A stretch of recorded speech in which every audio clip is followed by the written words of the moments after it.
前回の動画はえらく目が泳いでおり大変失礼いたしました。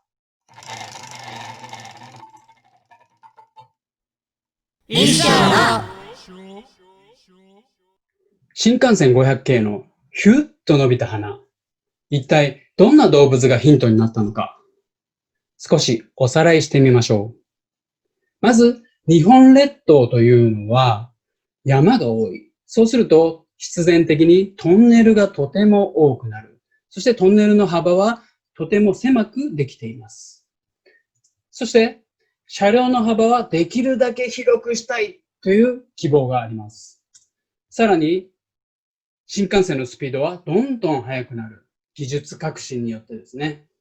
そういう背景のもと、一体どんな問題が生じていたのか。じゃあ実際にどんな問題が生じていたのか。この絵を使って説明します。普段はね、トンネルの中はもうニコニコ笑っている平穏無事な空気がいると仮定してください。で、この中に突入していきます。ね。ただこれ汚したくないのでこっちの絵を使っていきますね。で、ちょっとスローモーションで考えると、ビューって入った時に、おや何か触れたかなっていうぐらいの、最初はそんな感じなんですけど、だんだんね、これがビビビビビって入っていくと、うーってなっていって、最終的には、こんな、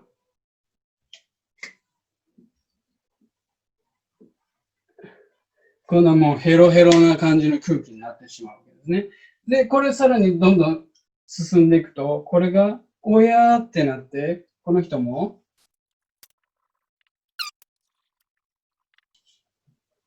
こんな感じになってくるわけですね。で、さらに進んでいくと、こんな感じになっていくわけですね。さらに、もうめんどくさい。で、どんどんガガガガガガガガガガって進んでいくと、最終的には、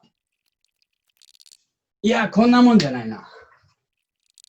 もうなんか、恨みの塊みたいな感じでね、もう最終的に、もう蓋のような状態になってる。これね、どういうことが起こってるかというと、圧力がかかりまくって、ガーって空気が圧縮されてるんですね。で、外は開放感でいっぱいなんだけど、内側は逃げ場がないから、どんどんこう狭い入り口でちょっとずつは抜けるんだけどね、これがだんだんこう、ぐんと押し込まれて、最終的にここで、ドンって音がする。こういう問題がね、生じていたんです。で、近隣住民から何とかしてくれよとかいうクレームが出たりとか、そういうことが起こっていました。でさっきの話をね、ちょっとわかりやすくしたのが、この空気鉄砲ですね。これちょっと僕がよくね、知財授業を一緒にさせていただく相棒の斉藤先生が作ったもので、著作権侵害になるのかな。いや、でも、そのままアレンジ加えずに使ってるから、同一性保持権は大丈夫だろうとか思いながら、ちょっと使わせていただきます。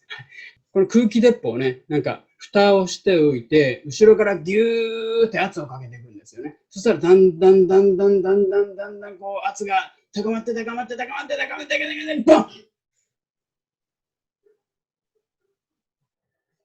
ちょっと専門的に言うと、新幹線の高速化には、トンネル微気圧波、さっきの説明のような感じですけど、これが問題となってました。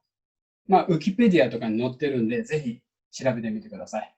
トンネルドンとかいうね、キャッチーな言葉も書いております。さあ、いよいよ答え合わせです。ヒント。トンネルの内側と外側で圧が変わるよ。トンネルの内側と外側で圧が変わるよ。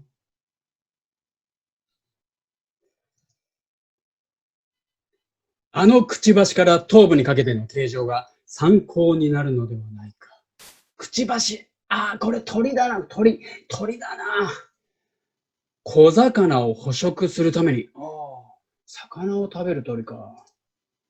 抵抗の少ない空気中から抵抗の大きな水中にダイビングする。あれしかない。プシュプシュ。そう、カワセミです。実際にはね、大掛かりな実験装置を作って、徹底的に実験を重ねた結果、新幹線の先頭形状はカワセミのくちばしに極めて近似する形状となった。ロマンがありますよね。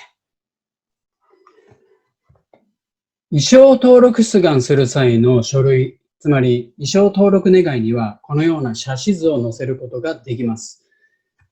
しかし、実際の権利内容はこのような6面図で定まります。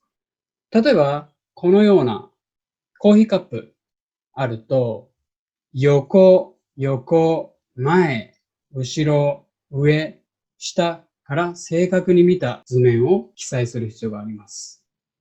いや、このコーヒーカップですね、鎌倉の方で買ったんですけど、本当気に入ってて、コーヒーが 1.5 倍うまくなるんですよ。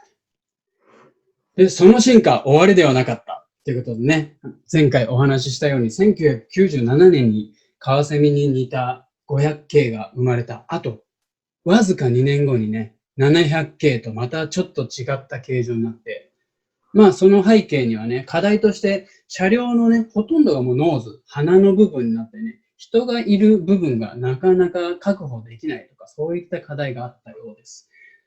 そのため、カワセミの形状は、ちょっと冷静に考えるとね、カワセミっていうのは空気中から水中に入っていく。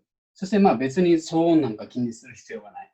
一方、トンネルから外に出るっていうのはずっと空気中なんですよね。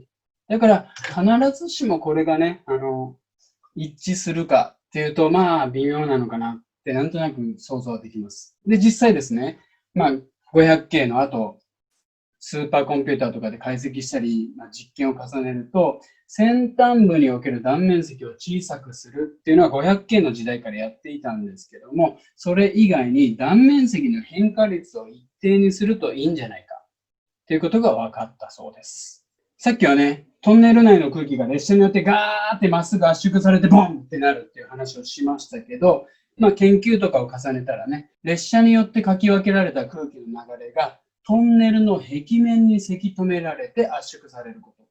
これが音の発生の原因になっているということも分かったそうです。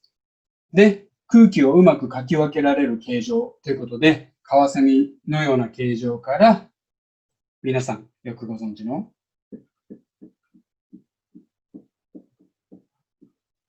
カモノハシみたいなね、形状になったと。で、700K になったときは、9.2 メーターのノーズだったと。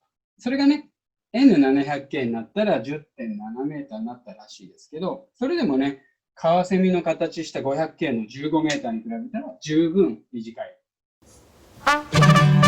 意匠権については今後、昆虫や動物がヒントになったデザインとか、6面図の描き方とか、公開された、例えば建築物の内装、外装、壁などに投影される画像など、もろもろ取り扱っていこうと思いますので、ぜひチャンネル登録をよろしくお願いします。